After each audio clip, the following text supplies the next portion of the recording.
ஓமலூர் கருவெள்ளி ஆட்டு சந்தைகளில் ஆடுகள் விலை சரிந்து ஆடுகள் விற்பனை அதிகமானதால் விவசாயிகள் மகிழ்ச்சியடைந்தனர். சேலம் மாவட்டம் ஓமலூர் கார்வெள்ளி ஆகிய ஆட்டு சந்தைக்கு இன்று அதிகாலை முதல் தருமபுரி, மேச்சேரி, கர்நாடகா எல்லை கிராமங்களில் இருந்து ஆடுகளை விவசாயிகள் விற்பனைக்காக கொண்டு வந்திருந்தனர். தற்போது உள்ளூர் பண்டிகைகள் அதிகமாக நடந்து வருவதால் வழக்கத்தை விட ஆடுகள் விற்பனை அதிகரித்தது. கடந்த வாரம் அதிகபட்சம் 22,000 வரை விற்ற வெள்ளாடுகள் இன்று விலை குறைந்து 19,000 ரூபாய்க்கு விற்பனையானது. குட்டி ஆடுகள் கடந்த வாரத்தை விட 500 ரூபாய் வரை விலை குறைந்து 2,500 ரூபாய் முதல் 4,500 ரூபாய் வரை விற்பனையானது. பண்டிகைகள் அதிகமாக நடப்பதால் 2 சந்தைகளிலும் 2 கோடி ரூபாய் வரை வர்த்தகம் நடந்ததாக வியாபாரிகள் மற்றும் விவசாயிகள் மகிழ்ச்சி தெரிவித்தனர்.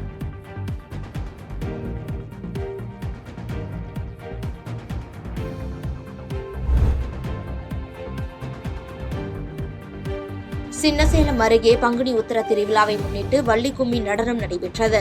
பங்குனி உத்திர திருவிழாவை முன்னிட்டு கள்ளக்குறிச்சி மாவட்டம் சின்னசேலம் அருகே உள்ள நயினார்பாளையம் கிராமத்தில் உள்ள முருகன் கோவில் முன்பு ஆனந்த வள்ளி கும்மி நடனம் நடைபெற்றது.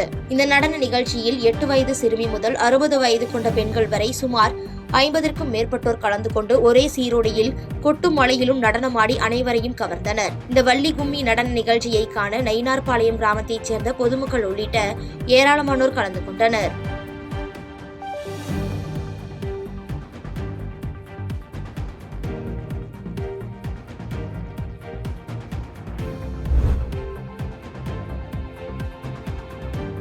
அன்னூர் அருகே வட்டமலை ஆண்டவர் கோவிலில் பங்குனி உத்திர தேரோட்டம் சிறப்பாக நடைபெற்றது.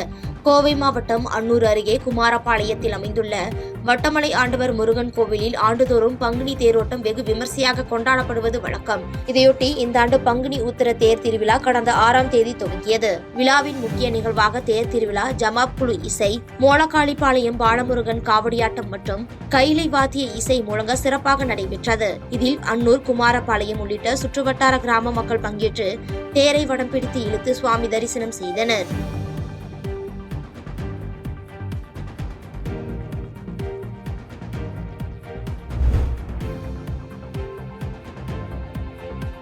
ஈரோடு மாவட்டம் ஆட்சியர் செயற்பொறியாளர் அலுவலகத்தில் லஞ்ச ஒழிப்பு போலீசார் அதிரடி சோதனை மேற்கொண்டு கணக்கில் வராத 3 லட்சம் ரூபாய் ரொக்கப்பணத்தை பறிமுதல் செய்துள்ளனர். ஈரோடு மாவட்ட ஆட்சியர் அலுவலக வளாகத்தில் உள்ள 4ஆம் தளத்தில் மாவட்ட ஊரக வளர்ச்சி முகமையின் செயற்பொறியாளர் அலுவலகம் இயங்கி வருகிறது. இங்கு சேகர் என்பவர் தலைமை செயற்பொறியாளராக பணியாற்றி வருகிறார். கள மேற்பார்வையாளராக சுரேஷ்மணி என்பவர் பணியாற்றி வருகிறார். இந்த நிலையில் நேற்றிரவு தனியார் ஒப்பந்ததாரர் ஒருவர் 3 லட்சம் ரூபாய் லஞ்சமாக செயற்பொறியாளர் சேகருக்கு கொடுக்கப்பட்டதாக லஞ்ச ஒழிப்புத்துறை போலீசாருக்கு ரகசிய தகவல் கிடைத்துள்ளது.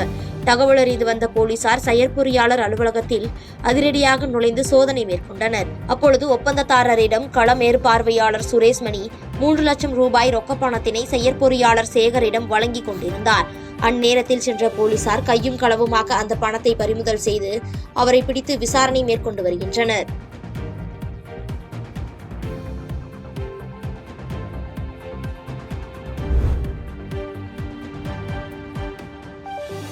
விருதுநகரில் தனியார் பள்ளியில் நடைபெற்ற பொருட்காட்சி ராட்டினத்தில் இருந்து பெண் ஒருவர் தவறி விழும் வீடியோ காட்சிகள் வெளியாகி பரபரப்பை ஏற்படுத்தியுள்ளது. விருதுநகர் மதுரை சாலையில் உள்ள KVS தனியார் பள்ளி மைதானத்தில் கோடை விடுமுறை மற்றும் மாரியம்மன் கோயில் பொங்கல் திருவிழாவையொட்டி 77வது பொருட்காட்சி நடைபெற்று வருகிறது.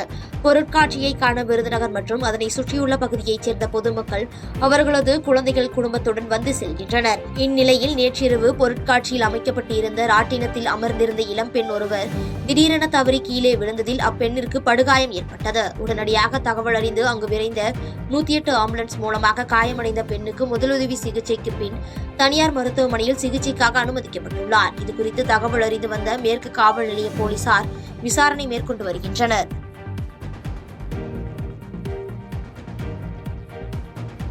பாதகம் செய்பவரை கண்டால் நாம் பயம் கொள்ளலாகாது பாப்பா. மோதி மிதித்து விடு பாப்பா, அவர் முகத்தில் உமிழ்ந்து விடு பாப்பா. அண்மை செய்திகளை உடனுக்குடன் தெரிந்து கொள்ள இணைந்திருங்கள் எம் நாடு தொலைக்காட்சியுடன்.